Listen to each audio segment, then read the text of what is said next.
የማዳም ቅመም ሲሏችሁ አትደለሉ፣ አትሸወዱ። በቃ ብልጡ ነው። በቃ መተናል።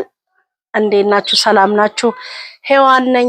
እስቲ ዛሬ ብዙ ጊዜ ስለተለያየን አንዳንድ ነገሮችን እናወራለን።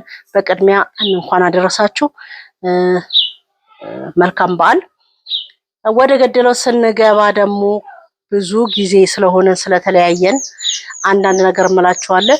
በውስጥ ገብታችሁ በውስጥ መስመር የምታወሩኝ ሰዎች ምን እንዳሰባችሁ ልቤ ቢያቅም፣ ግን እስቲ ራሴን ሞኝ አድርጌ ልስማችሁ።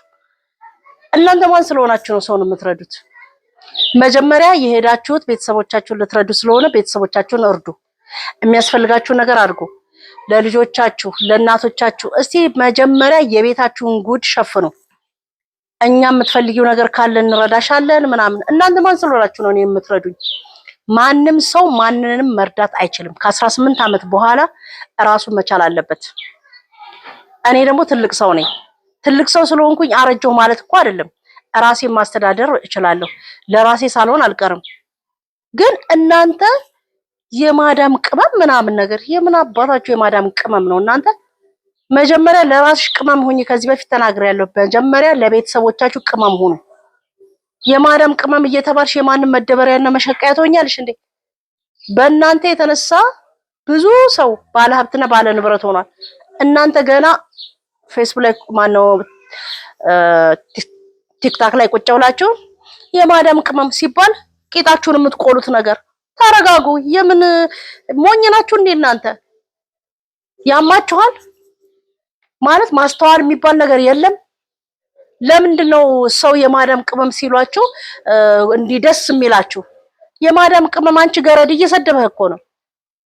የራስህ ወይም የቤተሰብ ቅመም ስትሆን ደግሞ መስዋዕት ከፍለህ ቤተሰቦችን እያስተዳድርክ ነው ማለት ነው። እነሱ የማዳም ቅመም እያሉ መሸቀያ ያደረጉ፣ መጠቀሚያ ያደረጉ። አንተ ምንም ነገር ሳይኖርሽ፣ አንቺም ሆንሽ አንተ ምንም ነገር ሳይኖራችሁ፣ ለጫማችሁ መቀየሪያ ጫማ እንኳን ሳይኖራችሁ፣ ለአንገታችሁ እንኳን ሀብል ሳይኖር ጭራሽ እናንተ ማንንም ላያችን ላይ አጠገባችሁብን እኮ። ሰው ሁሉ ጠገበ እኮ በእናንተ የተነሳ ሰው ሁሉ ጠገበ። ሚዲያውን እኮ የተቆጣጠረው በማዳም ቅመም የሚባሉ ልጆች የጠገቡ ናቸው። ገንዘባችሁን ቋጥሩ። ልርዳሽ፣ የምትፈልጊው ነገር ካለ ላርግልሽ። ምን ስራሽ የምታረጊልኝ? መጀመሪያ ለራስሽ አርጊ። እስቲ ለማንኛውም እስቲ ምን አይነት ጫማ አለሽ?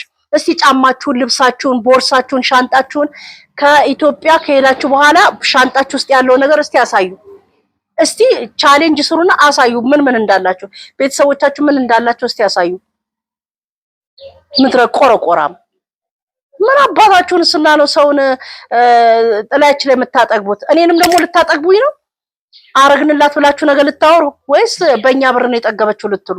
ለማንኛውም ብራችሁን ሰብስቡ ብያለሁ። እኔ ነገር አልፈልግም። ብራችሁን ያዙ። የማን መጠቀሚያ አትሆኑ። እኔ ከእናንተ ምንም አልፈልግም። ሰርቶ መብላት የምችል ሰው ስለሆንኩኝ ማለት ነው። ስለዚህ አታናዱኝ። በቃ ራሳችሁን ቻሉ። አለቀ። ሁለተኛ ጭቅጭቅ ምናምን አልፈልግም። በውስጥ ገብታችሁ ብር ልስጥሽ፣ እንዲህ ላርግልሽ ሀቢብቲ፣ እኔ ብዙ መስራት የምችል ሰው ነኝ። ቲክታክ ላይ ያለ ሰው ሁሉ ሰርቶ መብላት መጠቀም የሚችል ሰው ነው። እናንተ ግን ሞኝ ስለሆናችሁ የማንም መጠቀም ይሆናችኋል። ይጠቀምብሽ፣ ምን አገባኝ እኔ። ጭንቅላት ከሌለሽ፣ ማስተዋል ከሌለሽ ምድረ ሰገጤ እየተባልክ እየተሰደብክ እኮ ነው አንተ ብርህን የምትሰጠው። ጤነኞች ናችሁ እናንተ? ጤነኝነታችሁ ያሳስበኛል።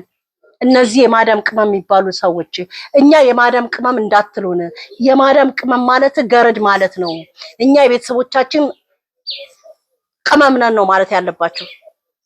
አንዳለች ደግሞ እዚህ እንደዚህ የማዳም ቅመም ምናምን ሲባል ሲጨበጨበላት ደስ የሚላት ነይ ሰላም ባያቸው ነው። ግን ተይ ይቅርብኝ፣ እኔ ሰላም አትበያቸው። ግን አይታችኋታል? አትታይም ማለት የማዳም ቅመም ደርሳ መጣች፣ ይኸው አላስቀምጣለችኝ። ውጭ ሀገር ደርሼ መጣሁ እኔ እኮ የማዳም ቅመም ነኝ እያለች እላይ ላይ ትጨፍራለች እሷ። እናንተ ደግሞ በውስጥ እየገባችሁ ላይ ዘራፍ ትላላችሁ። በቃ ይበቃል እንዴ! አበዛችሁት እኮ። ጭራሽ እኔንም ጥጋበኛ ልታረጉኝ፣ ዝቅ ብዬ እንኳን እንዳልኖር ፈጣሪን እንዳላገለግል እናንተ ለኔ ብር ሰጣችሁኝ። ከዛ በእናንተ ብር እኔ ጥጋቤ ማንም ላይ ሄጄ ልደነፋ ማለት ነው። የኔ ቆንጆ ሚዲያ ላይ ያለው ሰው ሁሉ የማዳም ቅመም በሚባሉ ሰዎች እየጠገቡ ገንዘባቸውን የማዳም ቅመም ሲሏቸው አትደለሉ፣ አትሸወዱ። በቃ ብልጡ ነው። በቃ አለቀ። ቻው